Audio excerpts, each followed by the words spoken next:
I've been feeling a bit cranky tonight, just a bit on edge. And there's no particular reason for this. It's just a feeling that I've got tonight. Excuse me, I was just fixing something there. I just feel a bit cranky. Things are dwelling on my mind about human nature, I guess.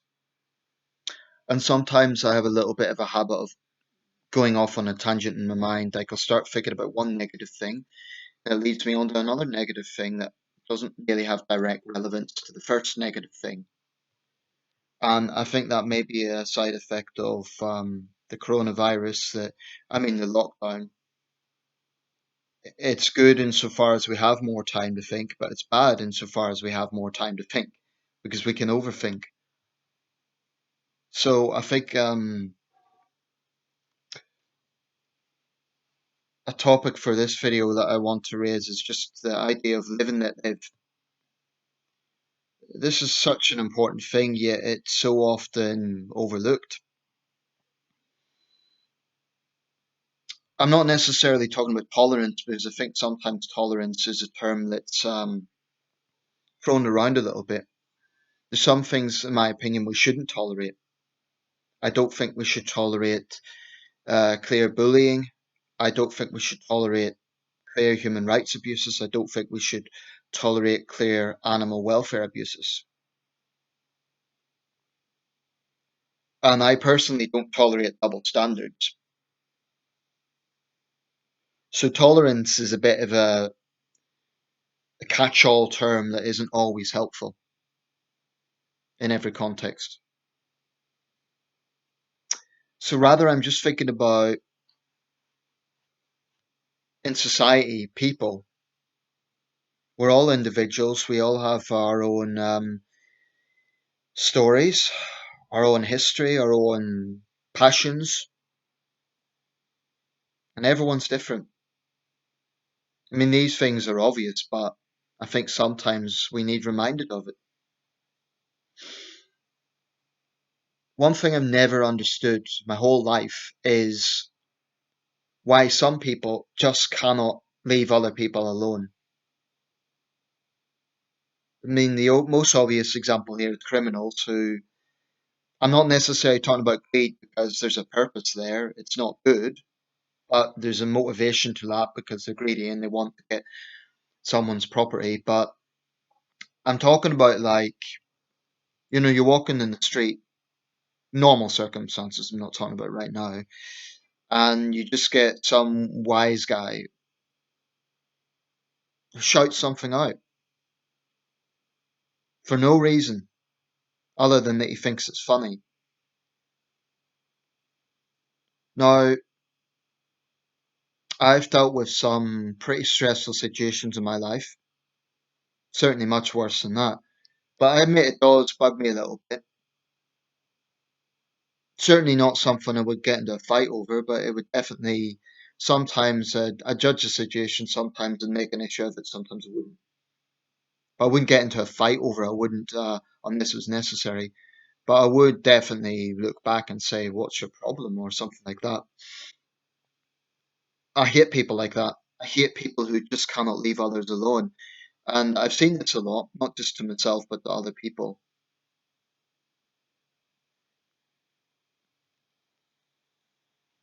There's just so many. Well, I shouldn't say so many. There are people out there who just cannot be content if they're not trying to control others. If they're not trying to dictate to others how they should lead their life. And sometimes this is religious types because they want to impose their dogma onto everyone else. Sometimes it's Christian evangelists, sometimes it's Islamist preachers, but they want to impose their dogma onto other people. They're not content with just they've found that as their guidance. They want to impose it onto others. So they'll give gay people a hard time because they're supposedly living an immoral lifestyle. Or then you get purists who, for example, on something like smoking, they're not content with just saying smoking's bad for you, it costs healthcare systems money, don't smoke in public. They actually want to try and lecture people about what they do in their own homes. Um, nobody likes to be patronized. Nobody. And I have occasionally in my life dealt with people who talk down to me, who have talked down to me, who've quite kind of assumed that they can lecture me.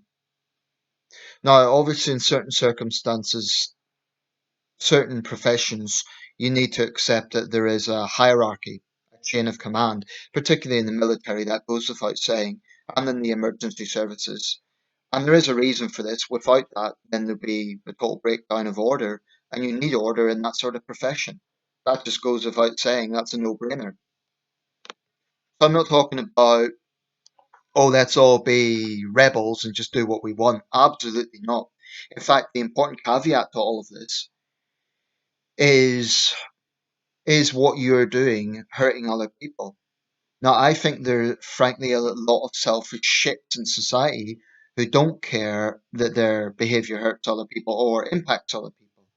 So, the number of times I've been on public transport and some yobs have left a mess, they're either so drunk or so selfish that they just don't care that someone has to pick that stuff up. Now, okay, maybe a cleaner is technically paid to do it, but it's just the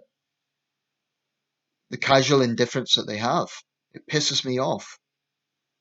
The selfishness of, oh well, someone else will do it. I'll just put my crap everywhere. I'll just put this kebab on someone's seat. I'll just throw wet toilet papers all over the urinal. I've seen this stuff. It's disgusting. And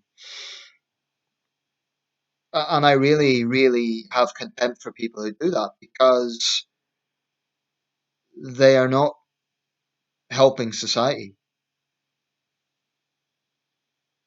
So the thing about live and let live is also about not imposing onto other people.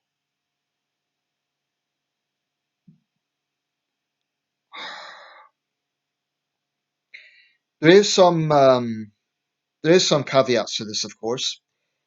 If people choose to make something in their lifestyle a public issue, if they choose to go to newspapers, if something in their circumstances becomes a news item, then in a free society, in fact, in any society, people are going to debate that. People are going to debate that. So that's where you can't make something about your life a public story and then complain that people are talking about it. Say, for example, the transgender issue.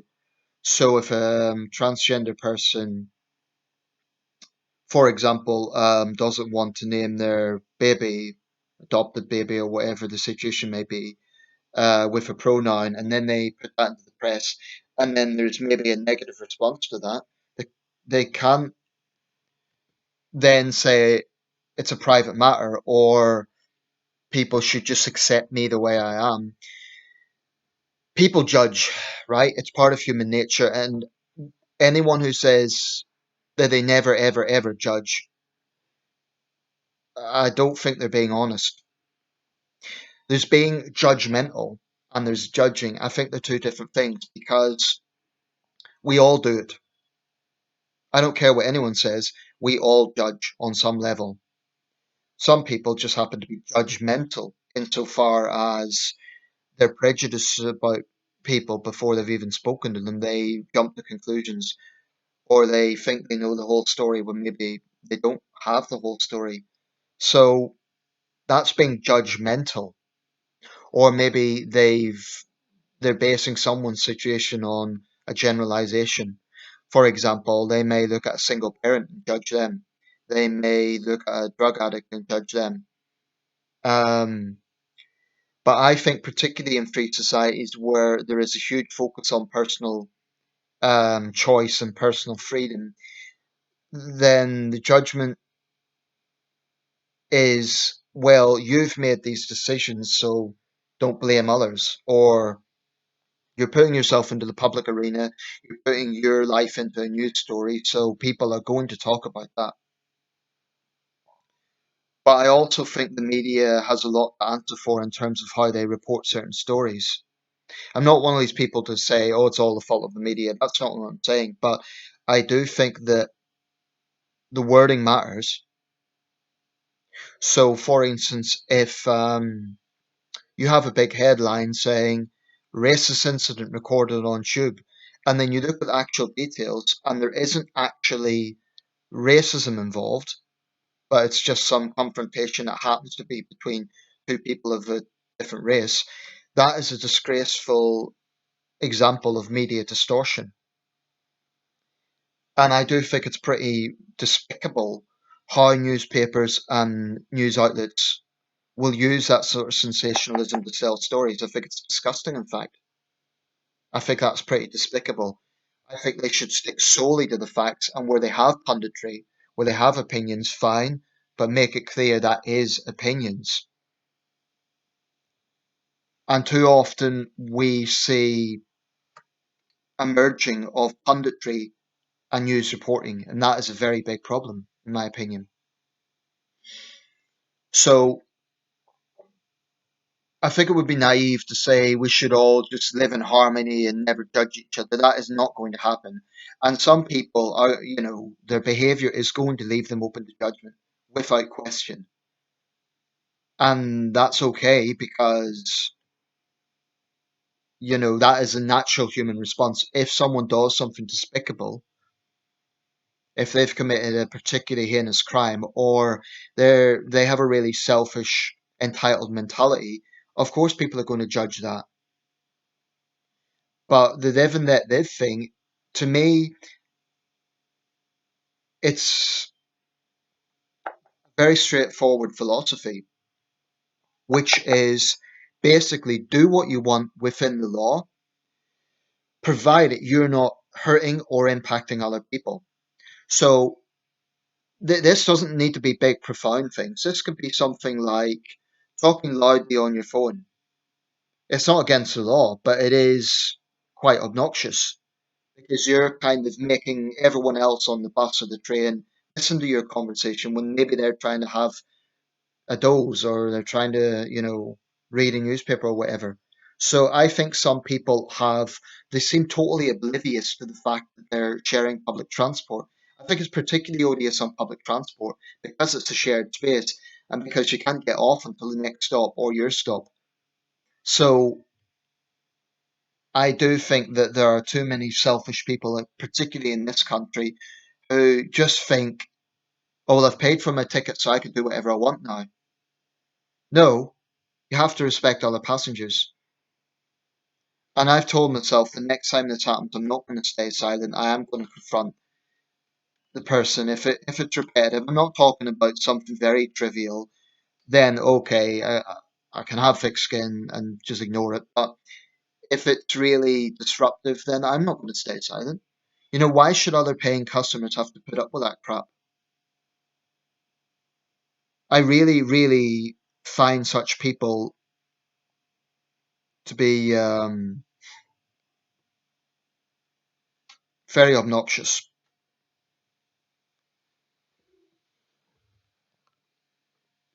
In countries with very clear written constitutions, it can get into an issue of what's constitutional and what isn't. I mean, a good example of this is Second Amendment in the US. Well, my response to that is when these Second Amendment militias, parade down streets in Virginia and other states because they want to show their right to bear arms. I would say they are imposing on the First Amendment to freedom of expression because they're trying to intimidate their opponents into silence, i.e., those people who feel that there is a serious problem with gun violence and soft gun laws, weak gun laws. So the whole argument with the Second Amendment and live and let live is a bit phony when there are many, many people who believe strongly that the way things are is imposing on other people in the most extreme way. So I've very little sympathy for Second Amendment types who whine about their liberty when they're physically trying to intimidate others who have a different point of view. Um, I think there's a simple rule to life and to society: just don't be a dick. Don't don't go out to hurt people. Don't go out to make people feel like shit just because you want to or just because you feel like it. Treat people with civility and respect as much as possible. And if you have strong differences of view, then be candid about that, but stick to facts and stick to the issue at hand. Don't get into ad hominems. So when I've had exchanges with people on political issues, I've always stuck to the politics. And yes, sometimes it's got pretty heated. But I have never, I can honestly, hand on heart, say I've never ever homed in on someone's physical appearance. I mean, their body shape or anything like that. That to me is just, that's weak. But I do think it's legitimate to have robust political exchanges, right? Um, in the end of the day, if you are trying to control how someone else is thinking, if you are trying to bully someone into changing their opinions, if you're trying to demand your rights, but you're doing that in such a way that you're imposing on others, and I don't care what your ideology is, I don't care if you're right wing or you're left wing, whether you're a feminist or you're a masculist, whatever it might be, just understand that how you behave, the wider public's going to perceive that. And I do think there are some people who will behave in an obnoxious way and they'll find any old excuse to do that. I mean, they will. There are some women, for example, who behave in an obnoxious way and they say, oh, well, you can't, like, for example, towards men. And they do it because they know they'll get away with it because they know that a man will be seen as a bully if he, answers back in kind. So that sort of sexist double standards that feminists have no problem with, that they turn a blind eye to, and that they even promote, it's something I have no respect for. Um, People who are in a position of power, they might be wearing a uniform or they're in some sort of position of authority, and they go well beyond what is valid. So it's an abuse of power. An abuse of power, in fact, is a very obvious one for imposing on other people because that's profound. That's just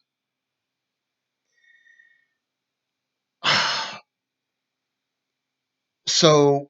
I don't think it's about being a snowflake. We have to accept that in this world, people will say and do things that we don't like, right? And we can't language police. We can't demand people change for us. It just comes down to common sense. It just comes down to trying to be a decent human being, not a saint, but just a decent human being. Treat people the way you want to be treated.